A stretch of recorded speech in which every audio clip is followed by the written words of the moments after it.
जन्म कुंडली का नवम भाव, धर्म भाव।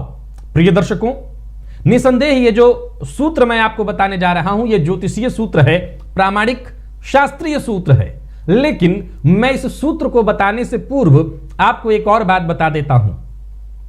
सनातन धर्म में विष्णु लोक, वैकुंठ लोक इसी का नाम है कि मृत्यु के पश्चात श्री हरि नारायण की शरणागति हो जाए, उनके लोक को हम चले जाएं। अब सवाल उठता है कि जब भी ऐसे किसी योग की चर्चा मैं करता हूं तो एक बात सदैव कह दिया करता हूं, ठीक है, यह ज्योतिषीय तर्क है। निसंदेह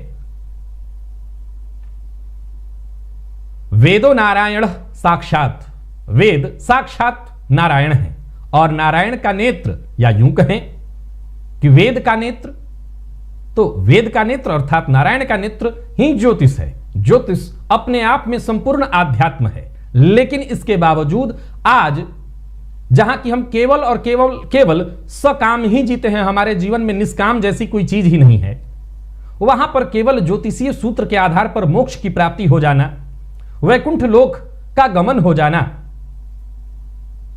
और या फिर हमारे ऋषि महर्षि बहुत जानकार थे और उन्होंने इस विषय को बड़े गंभीर शब्दों में कहा, क्योंकि ये जो सूत्र मैं बताने जा रहा हूं, इसके अर्थों में उन्होंने 2-3 बातें कही। ऐसा जातक अपने जीवन काल में यशस्वी, धनवान, संततिवान और फिर अंत में वैकुंठ लोक को प्राप्त हो जाता है। तो वहीं मोक्ष के योगों में भी ऐसी बातें कही जाती हैं कि आपको जीवन काल में सभी सुख और अंत में आप मोक्ष को प्राप्त हो जाएं। तो मेरे हिसाब से मैं सदैव यह समझा करता हूं और यह मैं मानता हूं कि मृत्यु के पश्चात कुछ नहीं, चाहे वो वैकुंठ लोक की प्राप्ति हो या मोक्ष, ये सब जीते जी ही हैं। मरने के बाद कौन जानता है। और मोक्ष के बारे में तो सदैव मैंने कहा, जन्म कुंडली का अष्टम भाव मृत्यु का भाव, और उससे 5 घर आगे यानी 12वां भाव मोक्ष का भाव। मृत्यु का भान हो जाए जिसको, मृत्यु को जो समझ ले वही मोक्ष को पा गया। तो मृत्यु को जानना ही मोक्ष है।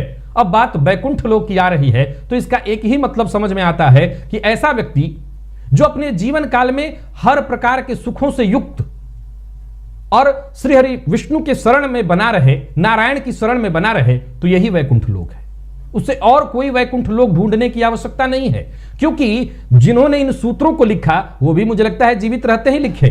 तो मरने के बाद किसको क्या मिल रहा है, अब ये बिना मरे कौन बताएगा, और फिर मरने के बाद कौन बताएगा। तो ये तो बस गूंगे का गुड़ ही है कि गुड़ खाकर गूंगा बता नहीं सकता कि लग कैसा रहा है। फिर भी ज्योतिषीय सूत्र है, आप इसे नोट करिए। जन्म कुंडली में 9वें भाव का स्वामी, भाग्य भाव का स्वामी, धर्म भाव का स्वामी केंद्र, यानी केंद्र के चारों घर 1, 4, 7, 10 अथवा त्रिकोण 5म 9म में कहीं भी किसी भी शुभ ग्रह के साथ यहां याद रखिएगा, अगर गुरु हैं तो गुरु अकेले नहीं, किसी के साथ होने चाहिए, और वो भी शुभ ग्रह। आगे कहा कि वो ग्रह जिसके साथ 9म पति हो, वो ग्रह या तो स्वगृही हो, मूल त्रिकोणस्थ अथवा उच्च का हो, या तो उच्च का हो, मूल त्रिकोण या स्वगृही। यह शर्त याद रखिए कि 9म पति केंद्र अथवा त्रिकोण में किसी एक ग्रह के साथ हो, और वो ग्रह जिसके साथ 9म पति हो वो उच्च का हो, मूल त्रिकोणस्थ हो या स्वराशि का हो, और ऐसी अवस्था में वो केंद्र त्रिकोण में युति बना ले तो ऐसा जातक जीते जी, अब मैं तो समझता हूं कि जीते जी ही सब मिलने वाला है, तो उसको उसके जीवन काल में हर प्रकार का सुख। सीधी सी बात है कि भाग्यपति किसी बलि शुभ ग्रह के साथ अगर युति बना ले तो उनको बल मिल जाएगा। उस अवस्था में जातक भाग्यवान तो होगा ही, धार्मिक भी होगा, धार्मिक कृत्य करने वाला होगा। और एक तरह से देखा जाए तो किसी की युति मिलने का अर्थ या तात्पर्य यह है कि उसे सद्गुरु की प्राप्ति हो जाए, एक ऐसे व्यक्ति की प्राप्ति हो जाए जो उसे सन्मार्ग दिखा सके। तो इस अवस्था में जीते जी ही विष्णु लोक की प्राप्ति या वैकुंठ धाम की प्राप्ति हो जाए तो मुझे नहीं लगता कि इसमें कोई आश्चर्य होगा। और अगर मरकर के सोच रहे हैं तो आप इसे ऐसे ही देख लें।